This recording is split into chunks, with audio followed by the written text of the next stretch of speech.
Hello everyone, welcome to आश्रय education. आशा करता हूँ आप सभी लोग अच्छे होंगे और आपकी तैयारी भी अच्छी चल रही होगी। आज हमारा ये एनसीईआरटी भूगोल का दूसरा सेशन है, जिस पे हम लोग कक्षा 6 का चैप्टर 2, जिसका नाम है ग्लोब, अक्षांश एवं देशांतर, इसके बारे में अध्ययन करेंगे। इस चैप्टर को शुरू करने से पहले आइए जो हमने प्रीवियस सेशन के एंड में क्वेश्चंस लिखे थे उनके आंसर्स देखते हैं। पहला है उसका आंसर बी तारा, दूसरा है सी उत्तर, तीसरे का आंसर है डी प्लूटो, चौथे का आंसर है बी शुक्र, पांचवें का आंसर है डी मंगल बृहस्पति, छठवें का आंसर है ए 8.3 मिनट्स, सातवें का आंसर है ए बुध, आठवें का आंसर है सी बृहस्पति, नौवें का आंसर है बी दीर्घवृत्ताकार। आज के सेशन में हम लोग अक्षांश, देशांतर तथा महत्वपूर्ण देशांतरों के बारे में जानेंगे। साथ साथ हम लोग देशांतर तथा मानक यामोत्तर के बारे में भी जानेंगे। सबसे पहले आइए इस चित्र को देखते हैं। चित्र क्या है? ये चित्र हमारा ग्लोब कहलाता है। इसको हम क्या कहते हैं? ग्लोब। ग्लोब क्या होते हैं? ग्लोब पृथ्वी का एक लघु प्रतिरूप होता है। ये हम पृथ्वी के बारे में अध्ययन करने के लिए इसको एक रेफरेंस मानते हैं और इस पे ही हम लोग विभिन्न स्थान हैं उनको दिखाते हैं और उनके बारे में अध्ययन करते हैं। ये जो एरिया है, ये जो है बिंदु है, इसको हम नॉर्थ पोल बोलते हैं और ये जो है इसको हम क्या कहते हैं? South pole. और इन दोनों को जो मिलाने वाली ये रेखा होती है इसको हम अक्ष कहते हैं। ये एक काल्पनिक रेखा है, यानी कि जो उत्तरी ध्रुव और दक्षिणी ध्रुव को जो रेखा मिलाती है उसको हम अक्ष बोलते हैं और ये काल्पनिक रेखा होती है। दूसरी जो रेखा है वो एक ऐसी रेखा होती है जो इस धरती को दो भागों में विभाजित करती है, यानी कि लगभग यहाँ से गुजरेगी जो, इसको हम क्या कहते हैं? विषुवत या भूमध्य रेखा। ऐसी रेखा, ऐसी काल्पनिक रेखा जो पृथ्वी को दो बराबर भागों में बांटे उसे हम विषुवत या भूमध्य रेखा कहते हैं। ये जो विषुवत होती है, जब हम इसके इधर जाते हैं तो ये क्या कहलाता है? उत्तर, और जब इधर जाएंगे तो ये क्या कहलाएगा? दक्षिण। जब हम इसके समानांतर कुछ रेखाएं खींचते हैं तो ये जो समानांतर रेखाएं होती हैं इनको हम क्या कहते हैं? अक्षांश। विषुवत वृत्त के समानांतर ध्रुवों की ओर जो रेखाएं होती हैं वो क्या कहलाती हैं? अक्षांश कहलाती हैं। यहाँ विषुवत वृत्त जो होती है हमारी सबसे मुख्य अक्षांश होती है, क्योंकि इसी के संदर्भ में हमारी सारे अक्षांश होते हैं। इसको हम मान देते हैं 0 डिग्री अक्षांश। इसका मान क्या होता है? 0 डिग्री अक्षांश। जब हम इससे उत्तर की ओर जाते हैं तो ये उत्तरी अक्षांश होती हैं, और जब हम इससे दक्षिण की तरफ जाते हैं तो ये सारी दक्षिणी अक्षांश होती हैं। इस तरह जब ये हमारा जो आता है ये 90 डिग्री उत्तर हो जाता है, इसको हम ध्रुव, उत्तरी ध्रुव बोलते हैं। और ये जो होता है ये हमारा 90 डिग्री दक्षिणी ध्रुव होता है। ठीक है, ये हमारा हो गया 90 डिग्री उत्तर, उत्तरी ध्रुव। ये हो गया हमारा 90 डिग्री दक्षिण, दक्षिणी ध्रुव हो गया। जब हम विषुवत वृत्त से दूर, यानी कि जब हम विषुवत वृत्त से ध्रुवों की ओर जाते हैं तो अक्षांशों का आकार घटता है। आप देख सकते हैं यहाँ पर यह विषुवत वृत्त जो थी हमारी सबसे बड़ी थी, फिर ये आगे हमारी छोटी हो गई, फिर ये हमारी छोटी हो गई। ऐसा क्यों होता है? क्योंकि पृथ्वी का जो आकार है ये गोलाकार है। आप इस चित्र में अगर देखेंगे तो ये हमारा विषुवत वृत्त है और ये हमारी क्या है? अक्षांश है, उत्तरी अक्षांश। क्यों? क्योंकि हम ऊपर की तरफ बढ़ रहे हैं। इसी तरह अगर हम इधर की तरफ बढ़ेंगे तो ये हमारी क्या होंगी? ये दक्षिणी अक्षांश होंगी। और ये अक्षांश क्यों हमें ज़रूरत पड़ी? क्योंकि हमें अगर पृथ्वी पे, यदि हमें पृथ्वी पे किसी स्थान को दिखाना है या उस स्थान की पोजीशन व स्थिति बतानी है तो उसके लिए हमें कुछ पॉइंट की ज़रूरत होगी, राइट? उन पॉइंटों को दिखाने के लिए हमें ये संदर्भ रेखाएं खींचनी पड़ती हैं। भूवैज्ञानिकों ने पृथ्वी के अध्ययन को आसान बनाने के लिए जो संदर्भ रेखाएं खींची हैं वही अक्षांश और देशांतर होती हैं। तो अभी हम अक्षांश के बारे में पढ़ ले रहे हैं।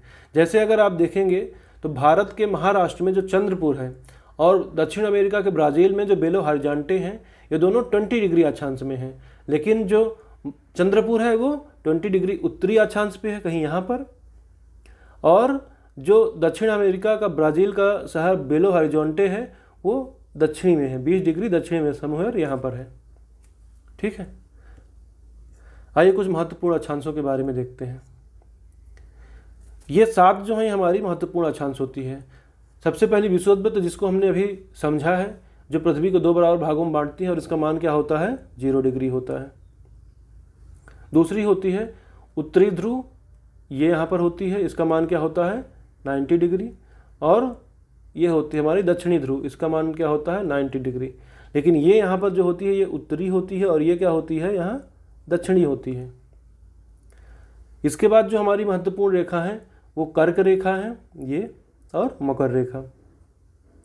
दोनों का अक्षांशीय मान जो होता है वो 23.5 डिग्री होता है, लेकिन कर्क रेखा जो होती है वो 23.5 डिग्री उत्तर होती है। कर्क रेखा क्या होती है 23.5 डिग्री उत्तर, और जो मकर रेखा होती है ये 23.5 डिग्री दक्षिण होती है।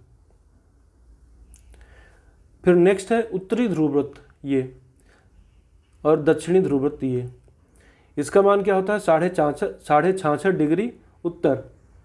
66.5 डिग्री उत्तर पे उत्तरी ध्रुववृत्त होता है, इसे आर्कटिक सर्किल भी कहते हैं। और 66.5 डिग्री दक्षिण पे, जो कि यहाँ पर है, ये होता है हमारा दक्षिणी ध्रुववृत्त, इसको अंटार्कटिक सर्किल भी कहते हैं। तो ये जो 7 हैं, यही 7 क्या है हमारी महत्वपूर्ण अक्षांश हैं, जो कि पृथ्वी के अध्ययन के बारे में जानना बहुत ज़रूरी है। जब हम इनको जानते हैं तो हमारा अध्ययन जो है ना वो काफ़ी आसान हो जाता है, और परीक्षा की दृष्टि से भी ये बहुत महत्वपूर्ण है। खासकर ये उत्तरी अक्षांश रेखा, इसके बारे में बहुत पूछा जाता है। आइए विश्व के मानचित्र में इनको देख लेते हैं। ये क्या है हमारी,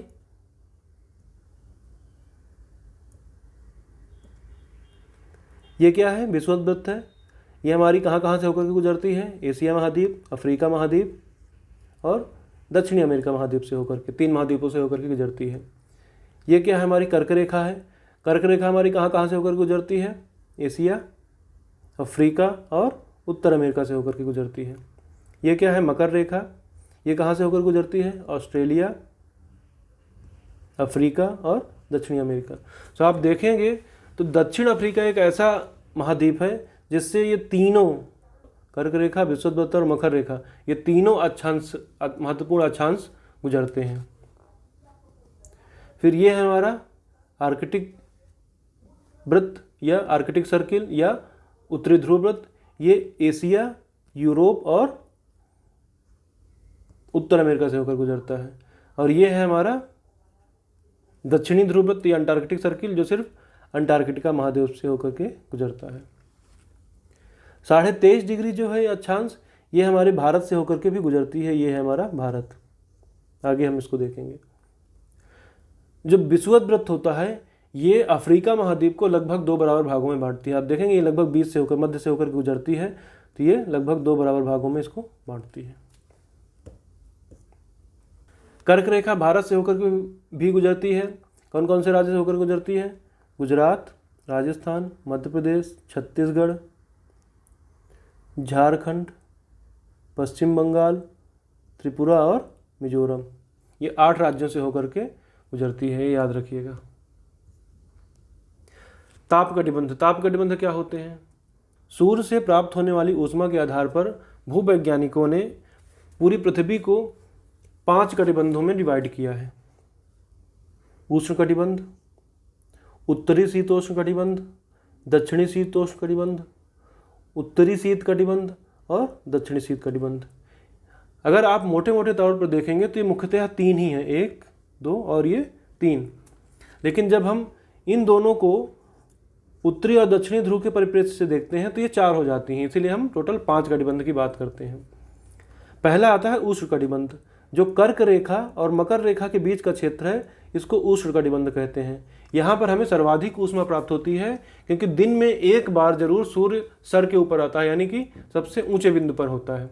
जो दक्षिणी शीतोष्ण कटिबंध या उत्तरी शीतोष्ण कटिबंध है, इनमें सूर्य कभी भी सर के ऊपर नहीं आता है। यहाँ सूर्य की किरणें तिरछी हो जाती हैं, इसीलिए यहाँ ऊष्मा कम प्राप्त होती है और यहाँ का तापमान जो होता है ये कम होता है, इसलिए इनको शीतोष्ण या उपोष्ण कटिबंध कहा जाता है। फिर ये जो एरिया है दक्षिणी शीत कटिबंध और उत्तरी शीत कटिबंध का, यहाँ पर सूर्य कभी भी क्षितिज से ऊपर नहीं आता है। ये बहुत ही ठंड होते हैं, अत्यधिक ठंड होते हैं, इसलिए इनको शीत कटिबंध कहा जाता है। पृथ्वी के मुख्यतः 3 कटिबंध है। उपोष्ण कटिबंध उत्तरी और दक्षिणी होता है, शीत कटिबंध उत्तरी और दक्षिणी होता है। इसीलिए पृथ्वी के 5 कटिबंध हैं। आइए अब देशांतरों के बारे में जानते हैं।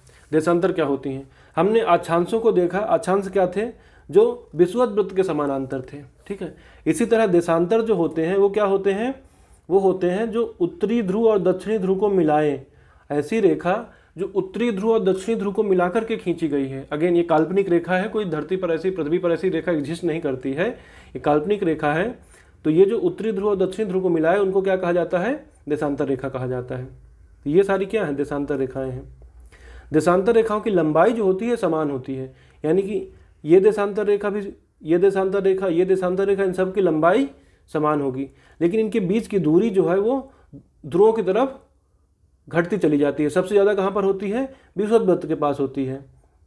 अगर हम ये विषुवत वृत्त मान लेते हैं कि ये हमारा विषुवत वृत्त है, तो यहाँ पर ये क्या होगा? दूरी सबसे अधिक होगी, लेकिन जैसे जैसे हम ध्रुवों की ओर बढ़ते जाएंगे इनके बीच की दूरी क्या होगी? कम होती चली जाएगी, और ये पोल पर, ध्रुव पर जा करके 0 हो जाती है। देशांतर रेखाओं की जरूरत क्यों पड़ी?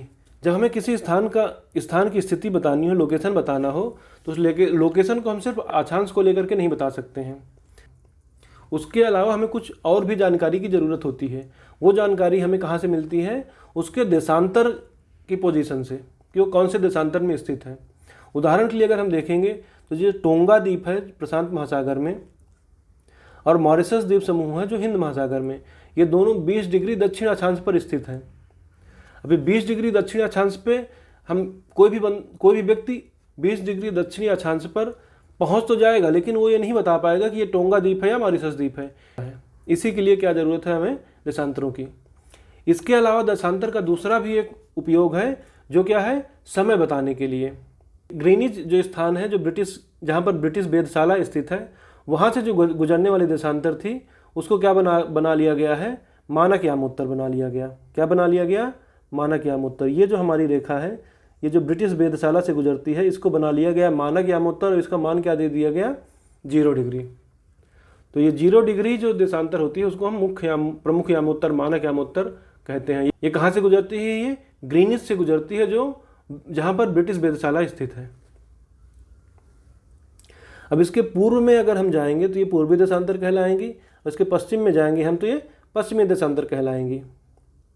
अब देखिए, हमारा किसी स्थान की स्थिति बताना कितना आसान हो गया। अगर हमें असम में स्थित धुबरी का स्थान बताना है तो हम कह सकते हैं कि वो 26 डिग्री उत्तरी अक्षांश, 26 डिग्री उत्तरी अक्षांश यानी कि यहाँ पर, और 90 डिग्री पूर्वी देशांतर यानी कि यहाँ पर। ये हमारा अगर हम स्थिति बताएं उसकी, तो ये कहीं पर यहाँ पर आएगी। ठीक है।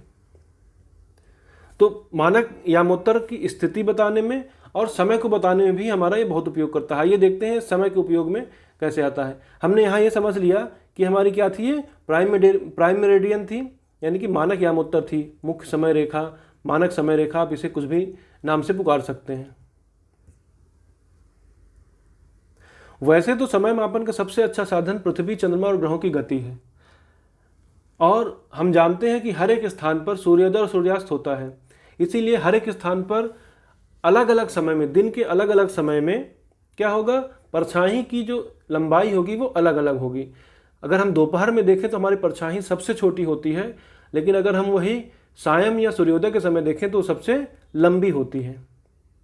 भूवैज्ञानिकों ने क्या किया कि ग्रीनिच में जिस समय सूर्य आकाश के सबसे ऊंचे बिंदु पर होता है, ग्रीनिच पे जब हमारा सूर्य आकाश के सबसे ऊंचे बिंदु पर होता है, यानी कि जिस समय परछाई जो होती है वो सबसे छोटी बनती है, उस समय को क्या दे दिया? दोपहर बता दिया कि क्या होगा? ये दोपहर के 12 बजेंगे यहाँ, और इसको नाम क्या दे दिया? 12 AM।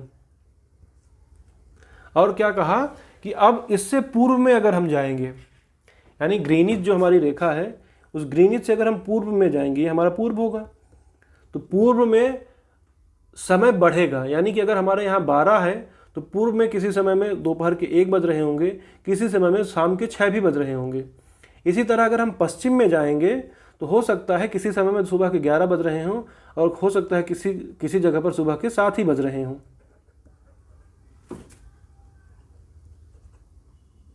तो इस तरह से ग्रीनिच को हमने क्या मान लिया? ग्रीनिच से गुजरने वाली 0 डिग्री देशांतर को हमने क्या मान लिया? मानक यामोत्तर, और उसके संदर्भ में हमने अलग अलग जगह के समय का निर्धारण किया।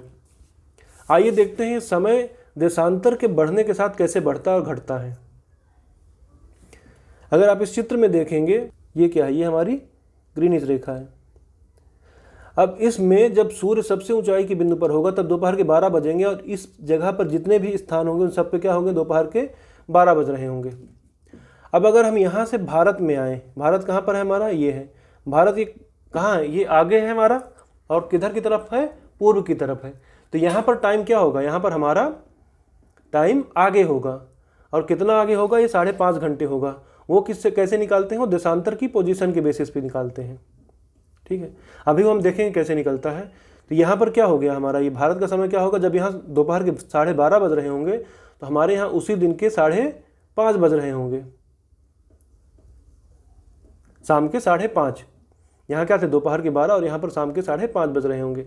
इसी तरह अगर हम पीछे जाते हैं, पीछे मतलब पश्चिम की तरफ जाते हैं, तो वहाँ पर मान घटेगा। तो यहाँ पर अगर हम देखें इस पोजीशन पे, यहाँ पर क्या होगा, ये 10 घंटे पीछे है, यानी कि अभी यहाँ क्या हो रहा होगा, यहाँ पिछली रात के 2 बज रहे होंगे। जब यहाँ 12 बज रहा है तो यहाँ पर 2 AM होगा, अभी यहाँ पर 12 PM होगा और भारत में 5:30 PM होगा। शाम के 5:30, यहाँ सुबह के 2 बज रहे होंगे और यहाँ दोपहर के 12 बज रहे होंगे। तो इस तरह से हमारा ये समय आगे और पीछे होता है। आइए देखते हैं समय का मान कैसे घटता बढ़ता है। पृथ्वी जो है वो हमारी अपने अक्ष पर 24 घंटे में घूम जाती है। पृथ्वी का आकार क्या है, गोलाकार है, तो कितने डिग्री घूमेगी वो, 360 डिग्री घूम जाती है। अगर हमारी पृथ्वी 24 घंटे में 360 डिग्री घूमती है तो 1 घंटे में कितना घूमेगी, 15 डिग्री। 360/24 15 डिग्री। तो 1 मिनट में कितना घूमेगी, 1/4 डिग्री घूम जाएगी। तो 4 मिनट में 1 डिग्री घूमेगी। यानी कि अगर हमारी जो 0 डिग्री या देशांतर रेखा है और 1 डिग्री देशांतर रेखा पे चले जाएं तो इन दोनों के बीच में समय का जो अंतर होगा वो 4 मिनट का होगा। यानी कि अगर यहाँ 12 बज रहे हैं दोपहर के, तो यहाँ दोपहर के 12:04 होंगे। अगर हम पीछे आएंगे तो यहाँ पर क्या होगा, 1 डिग्री पीछे आएंगे तो 11:56 हो रहे होंगे, ये AM होगा। ये हमारा 12 PM होगा और ये 12:04 PM होगा। ये हमारा क्या हुआ, ये इधर पीछे हो गया और इधर आगे हो गया। तो इसका मतलब हुआ अगर हम 15 डिग्री देशांतर आगे निकल जाते हैं, किसी भी स्थान से हम 15 डिग्री देशांतर आगे निकल जाएंगे तो इन दोनों के बीच में जो समय का अंतर होगा वो 1 घंटे का हो जाएगा। अब आइए भारत के बारे में देखते हैं। जो भारत की समय रेखा है 82.5 डिग्री पूर्वी देशांतर है। भारत भी हमारा काफ़ी बड़ा देश है। इसमें अगर हम देखें तो हमारा जो ये देशांतरी विस्तार है, इसको अगर हम कैलकुलेट करेंगे तो लगभग 30 डिग्री का आएगा, लगभग 30 डिग्री का आएगा। यानी कि अगर हमारा जो ये पॉइंट है यहाँ पे और यहाँ पर जो ये पॉइंट है, इन दोनों के बीच में समय का अंतर कितना हो जाएगा, 2 घंटे का हो जाएगा। अब अगर ये 2 घंटे का समय हो जाएगा तो हमें हमारे देश की जो रेलगाड़ी चलती हैं या अन्य जो प्रशासनिक चीज़ें होती हैं, प्रशासनिक कार्य होते हैं, उनको करने में दिक्कत होगी। इसलिए क्या किया गया है, मानक समय रेखा मान लिया गया है। यानी कि जो समय इस पोजीशन पे होगा 82 डिग्री पूर्वी देशांतर, जो कि मिर्ज़ापुर से, प्रयागराज के मिर्ज़ापुर से गुजरती है, जो समय यहाँ पर होगा वही पूरे देश में क्या होगा, मानक समय होगा, वही समय माना जाएगा। हो सकता है यहाँ जिस समय हमारे पास 6 बजे शाम हो गई हो, यहाँ अभी शाम ना हुई हो और यहाँ रात्रि के 7 शाम के 7 बज रहे हों और यहाँ अभी शाम के 5 ही बज रहे हों, लेकिन इसको मानक मान लिया गया है, इसलिए सब जगह क्या बजेंगे, सेम समय हमारा दिखाया जाएगा। कई देश इतने बड़े होते हैं जैसे कि रूस, वहाँ पर 11 मानक समय माने गए हैं, क्योंकि वहाँ बहुत ज़्यादा अंतर होता है स्थानीय समय में। आप खुद देख सकते हैं इस चित्र में, ये जो पूरा है ये रूस है, जो यहाँ से लगभग शुरू होता है और ये यहाँ तक आता है। तो ये इतना बड़ा देश है जिसमें लगभग 10 घंटे का एक जगह से दूसरे जगह से तक लगभग 10 घंटे का अंतर होता है। इसीलिए यहाँ पर कितने 11 मानक समय बनाए गए हैं, जिससे कि राजकीय कार्य में स्थान विशेष के राजकीय कार्य में कोई दिक्कत ना हो। भारत का मानक एवं उत्तर है, आप देख सकते हैं इस चित्र में। अगर ये पूछा जाता है कितने राज्यों से होकर के गुजरता है, तो ये 5 राज्यों से होकर के गुजरता है। पहला है उत्तर प्रदेश, फिर मध्य प्रदेश, फिर छत्तीसगढ़, फिर उड़ीसा, फिर आंध्र प्रदेश।